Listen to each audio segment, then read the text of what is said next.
이번 주의 화제 판결 사건을 통해서 법을 알아보는 시간입니다. 알법한 언니의 조으론 변호사님 나오셨습니다. 안녕하세요. 네, 안녕하세요. 네, 변호사님 영어 잘하세요 혹시? 잘 못합니다. 잘하실 것 같은데 왜? 아니, 사법시험 보셨어요? 영어 시키실 것 같아가지고요. 사법시험 네. 보셨어요? 저거 보셨어요? 저는 로스쿨 로스쿨 일기. 보셨어요? 로스쿨 네. 일기세요? 네. 그러시군요. 영어 여기 유튜브에 본사에서 유튜브 본사에서 보낸 거예요. 잘 보이시나요? 잘 안 보이시죠? 예, 여기 유튜브 본사에서 보낸 건데 우리 조으론 변호사님이 유창한 영어로 조금만 읽어주세요. 조금만. 제가 목이 너무 아파가지고 제가 정말 네. 10만 구독자를 달성해서 축하한다. 그런 좋은 내용이 아주 적혀 있네요. 그런 내용인가요? 축하드립니다. 이게 그 다음이 뭐죠? 실버 다음이 골드인가요? 골드인데요. 네. 100만이에요. 네, 근데 그러면은 너무 확 뛰어서 약간 그런데 그 다음에는 뭔지 아시나요? 아니요, 모릅니다. 다이아몬드예요. 그럼 다이아몬드가 박혀 있나요? 다이아몬드 그거는 이 모양이 이런 네. 게 아니라 네. 아예 전체 모양이 약간 다이아몬드처럼 돼 있어요. 근데 그거는 그러면은 1000만 명. 아. 그래서 우리나라에는 그 뭐죠? 그 빅뱅이 네. 그리고 제이플라라는 그 가수 그러니까 커버송 부르는 가수분하고 네. 빅뱅하고 거의 한두 명만 1000만 명이 넘은 상태고요. 네. 어쨌든 뭐 다이아가 있고 그 다음에가 뭐 플래티넘인가 뭐 있는데 그건 5천만 명이 넘어야 된답니다. 그 5천만 명은 좀 힘들 것 같고요. 네, 국민 TV가 정말 아. 모든 국민이 볼 수 있는 TV가 돼서 그 예. 플래티넘 받는 그날까지 예. 열심히 자, 저 해보겠습니다. 보여달라는 저희 제작진이 아니라 저기 우리 시청자 어떻게 해야 되나? 이렇게 해야 되겠네, 이렇게. 예. 자, 이렇게. 자, 이게 실버 버튼입니다. 너무 어울리시는데요. 예, 딱? 감사합니다. 이게 생각보다 이게 굉장히 얼굴이 거울 옷을 보이세요, 여기? 네. 거울처럼 네. 쓰게. 그래서 여기 앞에다가 걸어놓고 이빨에 뭐 꼈나 안 꼈나 이렇게 봐도 될 것 같습니다. 다 이게 모두 시청자 여러분들 그리고 조합원 여러분들이 성원해 주신 덕분입니다. 네, 알겠습니다. 정말 다시 한번 축하드립니다. 예, 감사드리고요. 예, 본격적으로 하도록 하겠습니다. 자, 전두환 씨 요즘 뭐 핫해요. 12.12 사태부터 해서 또 얼마 전에 이만솔 정의당 부대표가 네. 또 식당에 응징하러 또 가셨더라고요. 저희 통화도 했는데. 네. 근데 오늘 좀 그 변호사가 네. 좀 뭐 약간 이상한 얘기를 했어요. 네, 그쵸. 이게 저번 달에도 한번 이슈가 됐었었죠. 네, 그 예. 공판 절차에서 이제 불출석 한 불출석. 것으로 이제 이슈가 됐었는데 어제 재판이었는데 또 불출석을 불출석을 했죠. 했다라고 해서 굉장히 지금 화제가 되고 있습니다. 그래서 근데 이제 그 전두환 측 변호인이 네. 검찰이 먼저 피고인 출석 없이 재판이 가능하다고 제안했다라고 주장을 했어요. 이거는 사실인가요?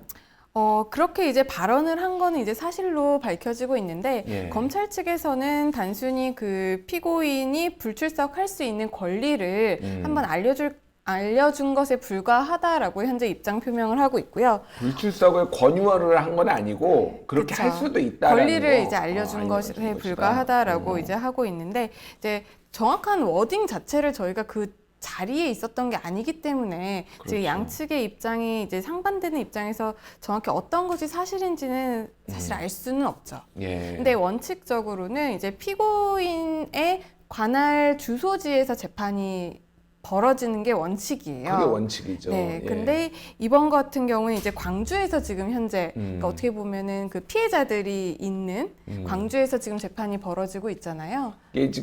이게 고 조비오 신부의 명예를 네. 훼손하는 건데 그 조비오 신부가 광주 쪽에서 활동을 하셔서 그냥 그쪽으로 가는 네, 건가요? 이제 5.18 예, 예. 그 운동 관련해서 현재 광주에서 벌어지고 있고 뭐 광주로 이제 관할을 옮기면서 뭐 이런 발언을 했다라고 그 전두환 측 그러니까 변호인이 그렇게 주장을 하고 있죠. 그렇군요. 이에 대해서 이제 전두환 씨가 예전에도 여러 번 나왔는데 골프를 네, 치고 타수를 절대 까먹지 않는 엄청난 기억력. 영상이 지금 네. 저번에 예. 하나가 공개가 됐었잖아요. 이렇게 그러니까요. 사람도 알아보고 예. 골프도 호쾌한 치시고. 장타를 네. 기록하시고 또 이분이 게다가 이제 오찬 모임에서 네. 80%를 본인이 옛날 네. 얘기를 막 2시간 동안 얘기를 하시는 네. 거를 하는 걸 보고 검찰에서는 불출석 허가를 취소해달라고 재판부에 요청을 했습니다. 네, 그런데 이제 어제 재판부에서는 제가 알기로는 예. 이제 그런 불출석 허가를 한 것을 재판부에서 뭐 취소한다, 뭐 예. 취소하지 않는다, 이에 대한 언급은 없었다라고 알고 있고요. 또 이제 내년에 이제 공판이 또 잡혀 있는데 예. 그때 가서 뭐 불출석 허가했던 것이 취소가 음. 될지 여부가 이제 귀추가 되고 있는 사안에서 예. 우리가 한번 얘기를 해보자면 말씀드렸다시피 형사재판에서는 피고인이 출석하는 게 원칙이에요. 그렇죠. 원칙인데 이제 예외적으로 경미한 사건, 예를 음. 들면 뭐 3년 이하의 징역형이 나올 수 있는 사건이라든지 예. 뭐 공소 기각, 뭐 면소 판결이 나올 것으로 예상되는 그런 재판에 있어서 예외적으로 피고인이 출석을 하지 않아도 되는데 현재 그 전두환 전 대통령이 받고 있는 혐의 자체가 예. 그러니까 고 조비오 신부님에 대한 그 명예훼손 사건이잖아요. 사자 명예훼손. 사자 명예훼손. 예. 근데 이거가 이제 현재 2년 이하의 징역 또는 500만 원 이하의 벌금에 처해질 수가 있어서 법정형만으로 따지면 경미한 범죄에 속하긴 합니다. 아, 그렇기 그렇군요. 때문에 지금 이 규정을 들어서 불출석을 요청을 했던 거고 재판부에서 허가를 했던 것인데 이렇게 뭐 골프라든지 뭐 호화 만찬이라든지 이런 게 불거지면서 검찰에서는 재판부에다가 그 불출석을 허가를 했던 것을 취소해달라고 지속적으로 요청을 하고 있어서 그 내년 재판, 내년 공판 단계에서는 어떻게 될지 좀 그러니까 일각에서는 아마 취소가 돼서 소환하지 않을까 하는 예상을 좀 해봅니다. 어떻게 변호사님 어떻게 보세요?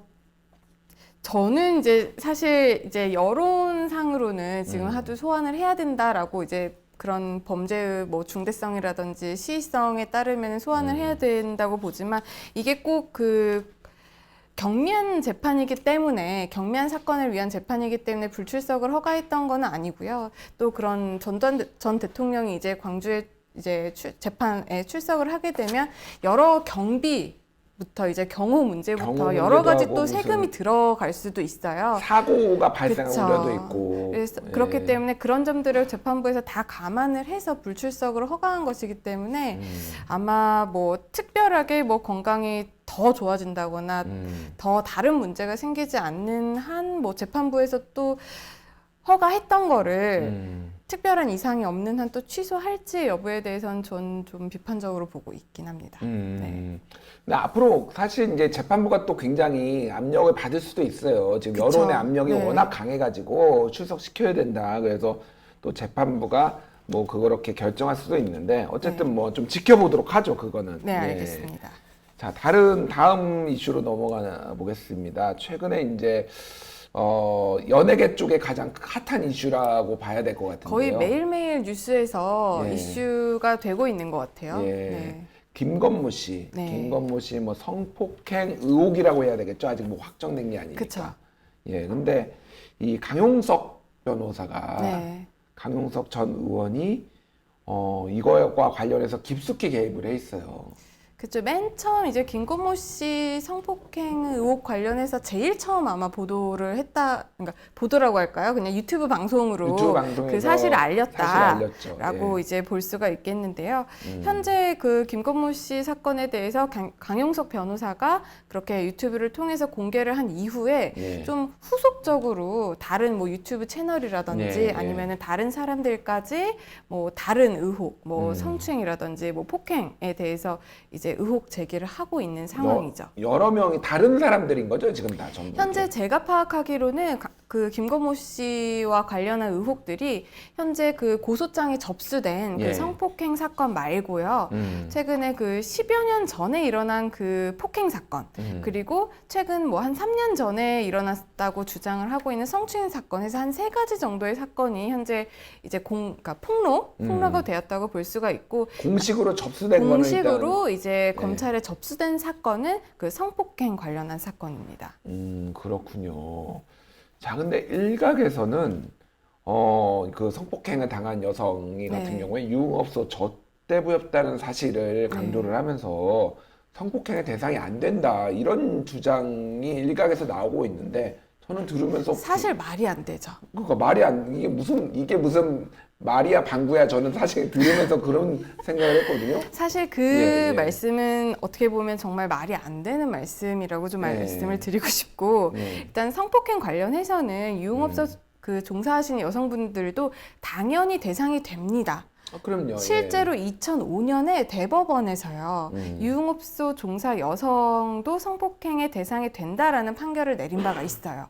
그 하급심에 있어서는 유흥업소에 종사하고 있는 여성이기 때문에 성폭행의 대상이 될 수 없어서 그 성폭행을 한 피고인에 대해서 무죄를 선고했는데 그거를 이제 깨고 대법원에서 2005년에 그 성폭행의 대상이 된다라고 한 판결이 실제로 있거든요. 아니, 하급심에서는 그러면 그걸 인정을 했다고? 난 그게 더 놀라운데, 2005년에. 아직까지도 우리나라에서 이런 사건이 발생을 하면 유흥업소 여성이니까 그 정도는 감수해야 되는 거 아니냐라는 그런 의견들이 최근까지도 계속 나오고 있잖아요. 그렇군요. 그러니까 2005년에 그런 뭐 하급심의 판결이 뭐 다른 요소들도 있었겠지만 그런 판결이 나왔던 것이 그렇게 놀라운 일은 아니지만 대법원에서 분명하게 유흥업소 종사 여성들도 성폭행의 대상이 된다라고 밝힌 바가 있다라는 것이죠. 그렇군요. 어찌됐든 뭐 성폭행 여부는 아직 혐의는 밝혀진 건 아닌데 일각에서는 아예 대상조차 안 되니까 이 고소 자체가 성립이 안 된다라는 주장을 한 것에 대해서 이제 설명을 해주신 거예요. 그렇죠. 성폭행이 성립하고 성립하지 않는 거는 이렇게 뭐 직업에 따라서 우리가 구별을 할 수는 없고요.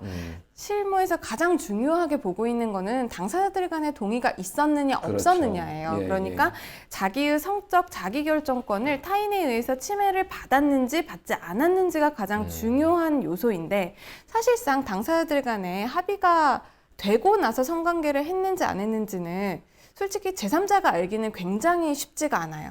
그러니까 이 사건 같은 경우에도 그 주장하는 바에 따르면은 원래 있던 사람들을 다 내보내고 둘이 있는데 둘이에서 성관계가 이루어졌는데 한쪽에서는 강제적으로 됐다라는 거 주장이잖아요. 네, 그렇죠, 그렇죠. 그거는 입증할 수 있는 방법이 CCTV가 있는 것도 아니고. 그렇죠. CCTV라도 있거나 아니면 만약에 녹음을 했던 그런 녹취가 있었으면 그게 입증이 가능할 텐데 그런 게 없는 상황에서는 상대방의 동의가 있었는지 없었는지는 거의 당사자들밖에는 모른단 말이에요. 그러니까요. 그리고 또 어떻게 보면 또 유흥업소라는 어떤 그 특성 자체가 성관계가 이루어질 수도 있는 부분이 분명히 존재하기 때문에 그 성관계가 단순히 성관계만 있었는지 합의가 있었는지 여부가 또 중요하게 다투어져야 될 문제이고요. 또 그 성관계를 하고 나서 어떤 대가가 있었는지도 그 유흥업소 여성의 성폭행 문제에서는 그 대가성 여부도 굉장히 중요합니다. 만약에 이게 대가가 있었던 거라면 그 수사기관에서는 맨 처음에 이걸 성폭행 문제로 접근하지 않고 성매매 문제로 접근할 수도 있거든요. 그렇기 때문에 유흥업소 여성은 당연히 성폭행의 대상이 될 수 있지만 이런 좀 특수한 문제들이 산재에 있다라는 점을 좀 유의하셨으면 좋겠습니다. 네. 이게 만약에 이제 실제 이제 수사에 들어가면은 뭐 그 여성의 어떤 진술의 일관성 뭐 이런 것도 다 봐야 되는 거죠, 그러니까. 그렇죠. 뭐 명확한 물적인 증거가 없다라고 한다면 그 여성의 진술이 어느 정도 이제 신빙성이 있는지를 이제 판단하는 게 가장 중요할 텐데 그 신빙성을 판단할 때 있어서 가장 중요하게 보는 거는 그 피해를 당했을 때 정말 피해자만이 알 수 있는 그런 것들이 있어요. 그 당시에 뭐 감정이라든지 아니면 그 당시에 구체적인 어떤 행위라든지 이런 것들을 묘사하는 데 있어서 그 진술이 얼마나 일관되는지를 수사기관에서는 굉장히 중요하게 볼 거예요. 왜냐하면 그 둘만이 알 수 있는 그런 내밀한 부분에 있어서는 그런 당사자들의 진술이 굉장히 중요한 역할을 하기 때문에 그런 수사기법이 동원이 돼서 아마 그 진술의 신빙성이 있는지 없는지를 이제 판단하게 될 겁니다. 그런데 이 사실을 강용석 씨가 그러니까 자기 뭐 그 방송이라고 하든 유튜브라고 하든 거기에서 막 얘기를 하는데 이런 거 같은 경우에는 뭐 고소가 이뤄진 상황이면 피의사실 공표에 해당되는 건 아닌가요? 일단 이제 피의사실 공표죄라는 거는요. 이제 주체가 그러니까 내가 그 말을 할 수 있는 주체여야지 되는데 피의사실 공표는 이제 형법 126조에 나와 있거든요. 검찰이라든지 경찰 같이 이제 수사기관에 종사하는 사람 아니면 이 수사기관의 일을 보조하는 사람이 그 직무상 그러니까 그 수사로 인해서 알게 된 어떤 피의사실을 기소 전에 공표했을 때 이제 성립하는 범죄예요. 그런데 강용석 씨는 이 수사기관이 아니잖아요. 그러게. 근데 그렇기 왜 때문에 수사기관처럼 행동하죠? 근데 그분은?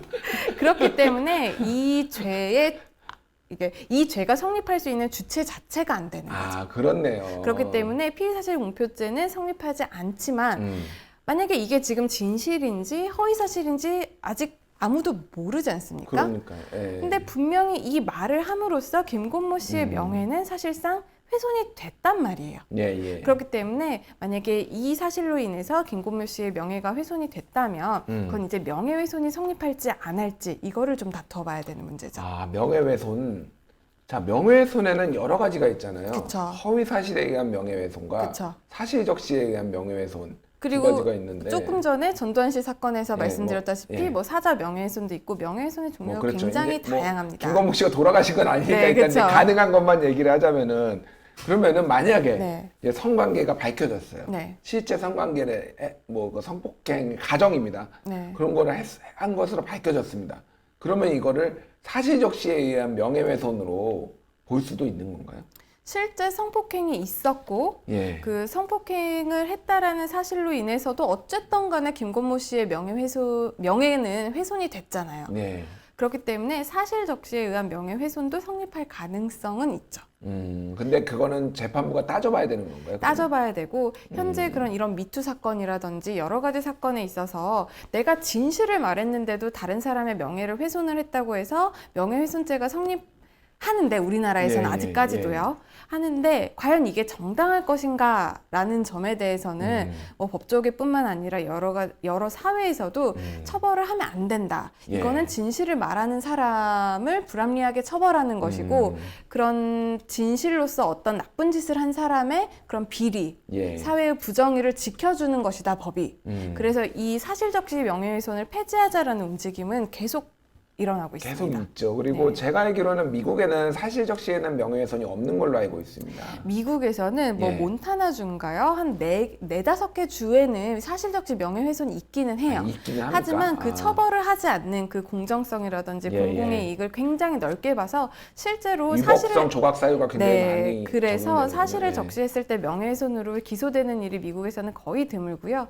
뭐 독일이나 프랑스에서도 이런 죄가 없거나 아니면은 죄가 있다고 하더라도 실제로 처벌된 예는 거의 극히 드물다고 합니다. 실제로 2015년 UN 자유권 규약위원회 그리고 2011년 UN 표현의 자유 특별 보고관 역시 이제 우리나라 정부를 상대로 이런 사실 적시에 의한 명예훼손죄를 이제 폐지하라는 권고안을 이제 정부에게 주기도 했습니다. 그러니까 형법은 폐지하고 그거 만약에 진짜 사실적시에서 명예훼손이 됐다라고 하면은 민사로 걸면 되잖아요. 그런 거는. 그렇죠. 그런 네. 경우에는 이제 형사적으로는 처벌을 받지 않는다고 하더라도 예. 상대방이 나에 대한 어쨌든 비방은 비방이잖아요. 비방이죠. 비방이긴 예. 하잖아요. 예. 그렇기 때문에 이거를 형사법적으로 처벌할 것이 아니라 그 비방으로 인해서 내 명예가 훼손되고 내 명예가 훼손되는 것으로 인해서 어떤 경제적인 손실이라든지 아니면 정서적으로 손해를 입었다라는 것을 입증을 해서 민사적으로도 어느 정도 해결을 할 수 있는 부분이기 때문에 계속해서 이 사실적시 명예훼손을 형법적으로는 처벌하지 말자라는 그런 움직임이 벌어지고 있는 거죠. 변호사님은 어떻게 생각하세요? 없애야 되니까 이거는 사실적시 명예훼손 형법은? 저는 이렇게 진실을 말해서 다른 사람의 명예를 훼손하는 것을 법으로 보호하고 있는 것 자체가 아까 말씀드렸다시피 어떻게 보면 사회의 부정의 그러게요. 뭐 비리 이런 거를 법이 좀 보호를 해주는 것이라고 생각이 돼서 저는 좀 없어졌으면 하는 바람입니다. 그렇군요. 아, 저랑 생각이 비슷하시네요. 이신전심이었나 봅니다. 예, 저도 진짜 이거는 빨리 없어져야 된다. 몇 개 중에 큰 네. 안 좋은 법이다라고 항상 생각을 하고 있었어요. 왜냐하면 실제로 몇 년 전에 미투 운동이 굉장히 많았었는데 예. 이 미투 운동이 어떻게 보면은 사실을 적시를 해서 사람의 명예를 훼손을 해서 이제 고소가 들어가는 거잖아요. 이 사람들이 이제 사실적시 명예훼손으로 다 고소가 돼서 재판까지 넘어가서 결과가 어떻게 됐나 봤더니 원칙적으로 사실적시를 해서 명예훼손을 하면 공공의 이익을 위해서 한 것일 경우에는 처벌하지 않도록 되어 있어요. 그렇죠. 그런데 예. 이 공공의 이익이라는 개념이 굉장히 추상적이잖아요. 그렇죠. 예. 그래서 재판부에서도 뭐 유죄로 판단한 재판부도 있었고 무죄로 판단한 재판부도 있어서 이렇게 좀 일률적이지 않다 보니까 아무래도 이 사실적시 명예훼손은 제 개인적인 생각으로는 좀 빨리 폐지가 됐으면 하는 바람입니다. 알겠습니다. 예. 지금까지 알법한 언니의 조으론 변호사였습니다. 감사합니다. 네, 감사합니다.